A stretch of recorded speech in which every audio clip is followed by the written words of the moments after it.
apologize for that. That's the way it is, these bright lights. Okay. Hi, everybody. Hello. Hi. Can we set this over here? Sure.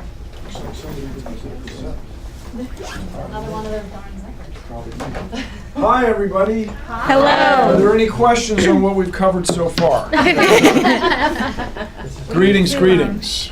Shut those doors. How do we do this? Just go have a seat. Somebody says things?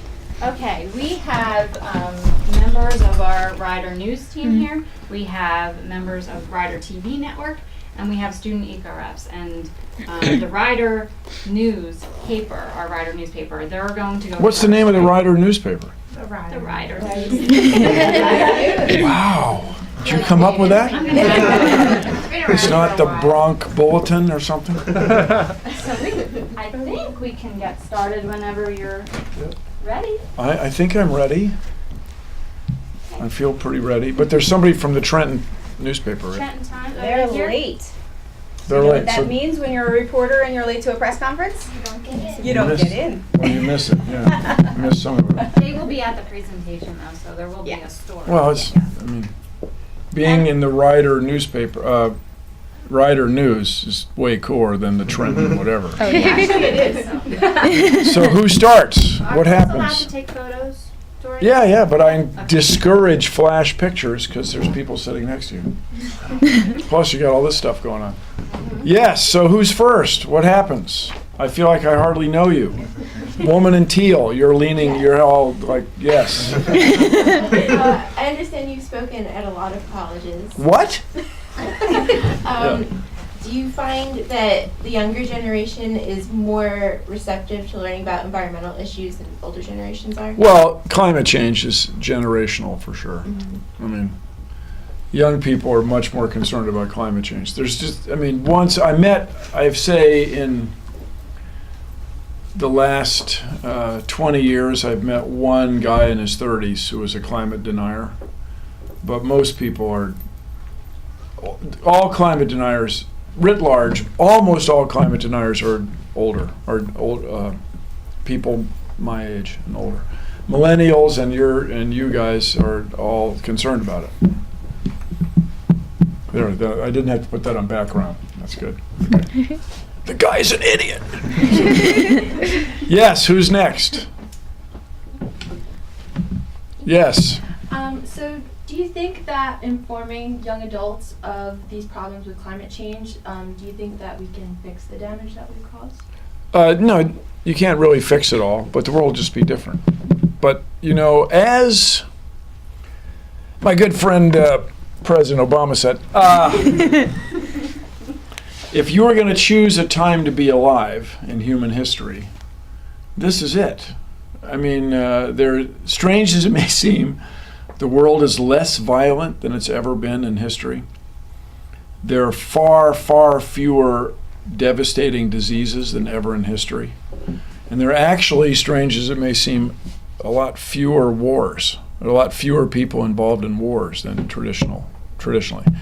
So you guys, by that I mean we have to play the hand we're dealt. The world will not be the same. Like, for example, I was in Florida yesterday. South Florida will never be what it was like 50 years ago in your lifetime. But we'll deal. We're going to deal with it. How did you celebrate Earth Day in Florida? Well, the same old thing. No, I mean, it's just the way I usually do. I walked to the White House and then drove in a van with a bunch of staff people to Andrews Air Force Base and flew to Florida at the Everglades and talked to the president, you know, and then came back. That's how I roll. That's Earth Day for me. It was amazing. It was freaking amazing. It was cool. It was really cool. Normally on Earth Day, I fly a flag that is, it's from the old environmental movement, that with which I grew up. It looks like the U.S. flag, but the stripes are white and green. And the star field is green with a yellow Earth symbol. Looks like the Greek letter theta smushed this way. Yeah, lowercase theta. Oh, no, I guess either one. Upper lowercase theta. But no, I didn't do that this year. This year, I flew on Air Force One to Florida. It's amazing. Yes, who's next? Rider News is all good? Okay. Rider University Network has a couple questions. Do you represent Rider Yes, University? my name Good, is that's very convenient. Madeline Smith, Yeah, Rider good. University Network. You've spoken about the importance of making STEM education more accessible to girls and people in low-income backgrounds. So what are your suggestions for how we can make these careers more accessible and more attainable for girls? One word, algebra. Apparently algebra is the single most reliable indicator. It's not clear that it's cause and effect, but if you do well in algebra, there's a chance you will pursue a career in math and science. If you don't do well, or you don't like algebra, or don't get through it, whatever the expression is, then apparently in algebra you learn to think abstractly about numbers, and that helps you think abstractly about all sorts of things. And it doesn't mean everybody has to become a full-time mathematician, but the thing about algebra is it's not expensive to teach. So I believe if we just start having letters represent numbers earlier, everybody will have less trouble with the whole thing, and we'll have, see, half the humans are women and girls. And so science is the best idea humans have ever had, so we want half the scientists and engineers to be girls, to be women. Let's go. But it takes a long time. You know, just now I noticed that there's several women in very high management positions at the European Space Agency. And when I was first out of engineering school, that was not the case. So my mom, I don't know if you've heard me say this, tell the story, but she was not permitted, she could not get an American Express card, even though she had a master's degree, because she was Mrs. Nye. Like, her whole identity was a result of her being the wife of my dad. And she slammed the phone out. And thinking back, I think that was about 1973. So it wasn't that long ago that women were generally excluded from the mainstream economic opportunities. So things are changing. We all want it to change in a weekend, but things are changing. And you know, there's a period in middle school where girls are just better at everything. And so you want them to not eschew science and math, and I think we can do that by getting everybody more comfortable with algebra earlier on. Yeah. I can go on and on, more long-winded answer, but that's the one you got. Sorry. Well, I'm happy with it. I have another question. Do you think that the young American minds will be able to survive the war on science? The war on science. Yes. Yeah, because the war on science is also generally generational. There's, you know, you guys, if I can speak broadly, you all grew up with technology. You're on your phone all freaking day. But I mean, you come, I believe, it looks like you see the value of science and technology. Whereas many people my age are like, oh, this phone, I don't like this. This is very troublesome. This is wrong. I don't like this. And so those people will age out, as we say in the human resource business. And you guys will take over the world. But in the meantime, it's climate change is serious business, and deniers are leaving the world worse than they found it. And there's people introducing doubt for the sake of doubt instead of for the sake of scientific discovery or consistent with scientific integrity. So we have to fight that fight. But you guys, in a few years, will be running things, and you can embrace science and change the world. Good. Well, one last question. At this stage in your career, how many bow ties do you think you own? About 400. That's And I stopped. There's a place of business in Penn Station in New York City called Tie Coon. Oh, I've been there. I-E Coon. And the guy had a sign, I'll be back in 5 minutes. So I didn't. I would have bought another tie today, but I didn't. This one I'm wearing, I bought in Nordstrom in Anchorage, Alaska. It's just when you see one you like, you just got to get it. And the coat's new. And I thought the blue, I just thought it kind of had it going on. It works. Actually, Bill, it looks terrible. All right. Those are your questions? Yes. Yes. Thank you. Who's next? Eco reps. I don't know. Eco reps. Okay. Eco reps, you each have questions? Okay, so do you think it would be safe to say that we've exited the Holocene and now we're in the Anthropocene from all the human? Yeah, I mean, the word safe to say, I don't know. The Holocene and now we're in the Anthropocene, I guess. Yeah. We're in the sixth extinction, the human epoch, where humans are taking over the world epoch. That may not be all bad for you science fiction buffs. Most science fiction that's being produced right now is apocalyptic, end of the world eclectic. But I cannot help but reflect on Star Trek, which is a franchise that's still going. It has an optimistic view of the future based on science. And I cannot help but imagine a future where things get sorted out. You know, in those days, no one's the slightest bit concerned about food, where you are, if you're going to have enough to eat. Except, you know, when they beam down and something goes wrong. It takes like 54 minutes to straighten all that out. Makes the whole show. You got to sit through every commercial break before they fix it. So I can imagine a time in the future where humans have essentially engineered the Earth. And not in a bad way, where the Everglades are preserved, in yesterday's example. The Grand Canyon's preserved. The Alps are preserved, and everything. And humankind has got it going on, but farm food is raised in an organized way. Seawater is desalinated in a wonderful way. Electricity is stored in some new, technically viable, inexpensive, reasonable way. I can imagine that, but it won't be this weekend. I'll give you that. It's a ways off. So that we've entered the humans in control of the Earth epoch may not be all that bad. May not be. Who's next? So how can college students have a bigger voice in the political realm regarding the sustainability movement? You have to vote. I meet a lot of people who don't vote. I mean, if you don't vote, just shut up, will you? And let everybody else run things. So vote. And then with regard to climate change and the environment, people say, what can I do? What can I do? Hey, Bill, Nye, Science Guy, what can I do about the environment? And yes, it's good to carry your own water bottle. That's good. Not throw plastic water bottles away. That's good. Carry your own grocery bag. Don't get a new grocery bag every time. That's good.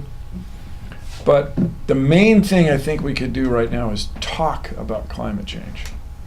If people were talking about climate change the way they've been talking about Ferguson, Missouri, and Baltimore, and all these just crazy things with policemen and African American guys.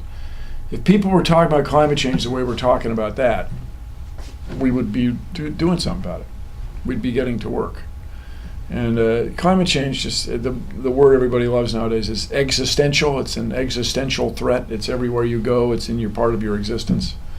Whereas isolated racial violence is bad, but doesn't affect everybody in the whole world. And so if you have to compare, well, just heck with it. Let's talk about climate change.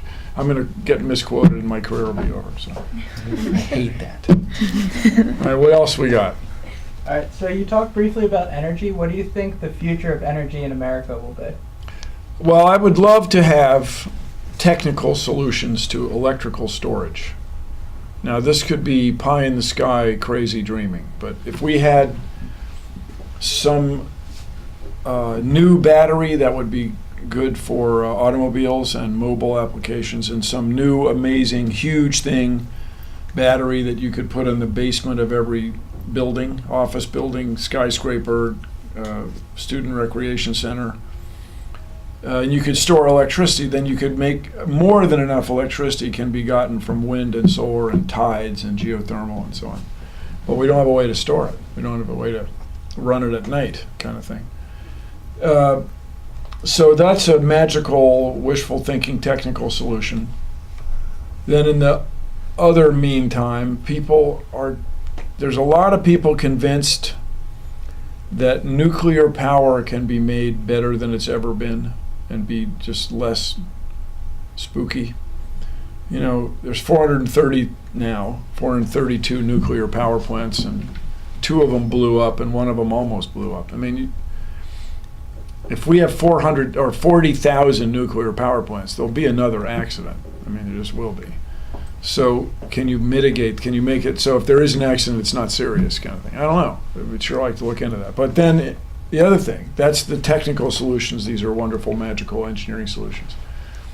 But if we had top-down regulation, like the man who might be a woman telling you what to do, where it's estimated that we could get almost 1/3 of our energy back for free through conservation. If we were using 1/3 less energy than we're using now, we'd have a lot more options with respect to climate change.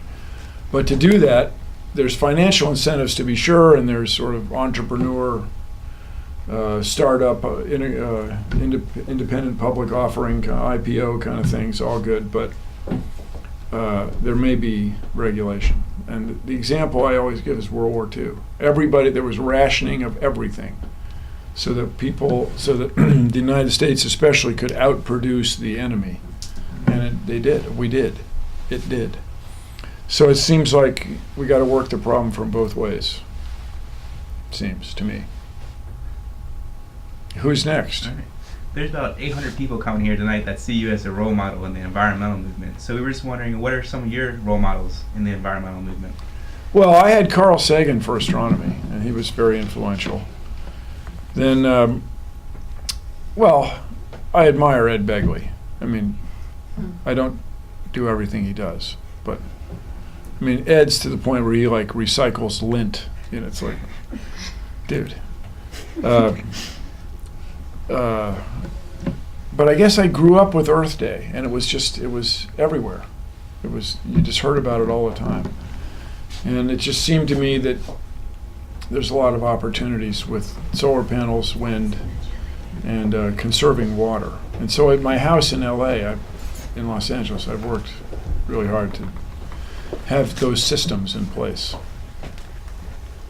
I mean, I don't have a specific role model. Al Gore, actually. And people love to hate Al Gore. But he was a visionary in that regard. Well, he's got a big house. I know, but he still wanted to address climate change. And, yeah.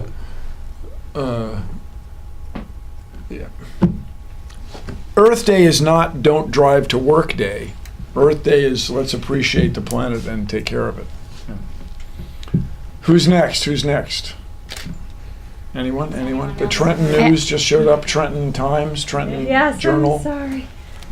So I don't know if this was asked already, but do you do a lot of kind of tours with campuses and college students about Earth Day and just going green in general, or is this a special kind of thing for you? No, it's one-off. No, I do it all the time. I do it all the time, Ms. Reporter. Yes. I was at University of South Florida. I was at Northwestern University all in the last 2 weeks. And I'm here, all in the last 2 weeks. So, yeah. And you guys, I do this talk, right? I can never leave it alone. I'm always messing with it. I got a couple new things we're going to try. Who else? You're working on a book about climate change, right? Yeah. Where are you in that? Because I'm really excited to read it. What do you want, deadlines, you mean? So the books like that traditionally are published in the fall, right around the end of October, the 1st of November, usually on a Tuesday. Usually the first Tuesday in November is when it hits the bookshelves, and there's advanced copies before that. I am not in the publishing business as a business person. I'm the author. So those deadlines are backed up from there, from the first Tuesday in November. I'll look forward to it. Yeah. And there will be 20 books in a carton. They make great gifts. Yeah. I was working on it in the car, as a matter of fact. Somebody else was driving. Sorry. Clear. Go on. I have another question about education. What are your thoughts about the Common Core standards, and do you think What is wrong with the Common Core? That's my thought. Common Core was created by all these different state governments. It's what conservatives want. They wanted to have states control over their curriculum. Okay, there's nothing, I mean, what's not to love? So they came up with a few things. What I would say that's not good about it, and none of the Common Core standards proposed is science. We want science every day in every grade. That's my business. Preschool all the way through high school. Want science every day in every grade. And that's not in the Common Core standards at all. But why the conservatives have turned their back on it, or whatever the expression is. They used to love it, they created it, now they hate it. Okay. I guess just as an outsider, it looks like they thought, what we need is common standards. And then, whoa, that's the man telling us what to do. Well, hold it was your idea. Yeah, so, okay. In other words, I don't think there's anything wrong writ large with the idea of common standards that every student has to meet, as long as they're reasonable and achievable. And this thing in Baltimore, where these teachers are going to jail for fixing the test scores, going to jail for fixing test scores because they'd get a bonus. The teacher gets a bonus if the students do better. I mean, that's fixable. That's just weird. Sorry, that's a little bit of a tangent, but why, I'm not clear on why the conservatives created the Common Core and then came to not like it. I don't get their deal there. But it is incomplete, there's no science. None. Who else? Anyone? I have a question. At Ryder, we have a very large and flourishing dance program, and in some of my research, I was reading that you have a patent for ballet point shoes. A true fact, not a false fact. Could you tell us a little bit about True fact's a joke, everybody. That's an irony. I thought that was interesting. Yes, so we did this. One of the Science Guy shows is about bones and muscles. Bones and muscles, bones and and we went to the Pacific Northwest Ballet in Seattle, which is a very well-respected ballet, from a second-tier city. And there's all these women with these, they're people like 19, 22 years old with all these crazy injuries, and they've had 4 surgeries on their ankles and stuff. And I just got to thinking about it. And so I like to claim that Bill Nye's ballet point shoe is to old shoes the way Air Jordans are to Converse basketball shoes. Great. So once in a while you get a shoemaker interested in it. I thought I was going to do a deal with Nike, but then they got all freaked out that the idea didn't come from within the company, so they didn't want to do it. But so far, my genius has not been recognized. But we'll see. It's just something I work in the background. Very it's just interesting. based on observations. Thank you. Yeah. These really young women with these crazy injuries. Yeah. What else? Where are we? Should I go teal woman or eyeglass guy? You can go. Tweet guy. What is it like for you to interact with students who have grown up watching you on TV? It's cool. I will say, people say to me, sing the song. And I'd rather you sang the song. And the example I give you is Gilligan's Island. Gilligan doesn't sing the song, right? It's somebody, there's other people for that. So in the same way, if you ask me to sing the song, I'll go along with it, do this or something. I'd rather you guys sang the song.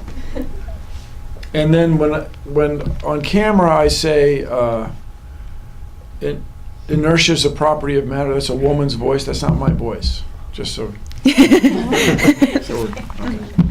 Cool. Yes, Tweed Man. So myself, along with a lot of Ryder seniors that are graduating, we're going to be going on teaching science in the secondary level. Right on. And there's, sadly, coming into college, I realized that the majority of people don't want to go into science because they think it's hard. Is there a way you think teachers, younger generation teachers, can motivate students to go into the STEMs? Yes. What was it that you liked about your favorite professor? favorite teacher? They were nuts, and that was the best part. That's right. They were passionate. Yeah. They loved what they were doing. And as the old saying goes, when you're in love, you want to tell the world. So let your passion shine through. That's my advice. Get her done. Anything else? Were you surprised by the wild popularity of the show Bill Nye the Science Guy? Yeah, I mean, we made it. Everybody put their hearts and souls into it. And you wanted it to be a success, but man, I say all the time, I don't get it. I try to understand how influential it's been, but I don't get it. So there's a whole new generation of kids. I saw them yesterday. Whole new generation of kids who watch the show in class, who were not alive when I was making the show, when you were watching it. So that's cool. You know, you want the show to stand the test of time. And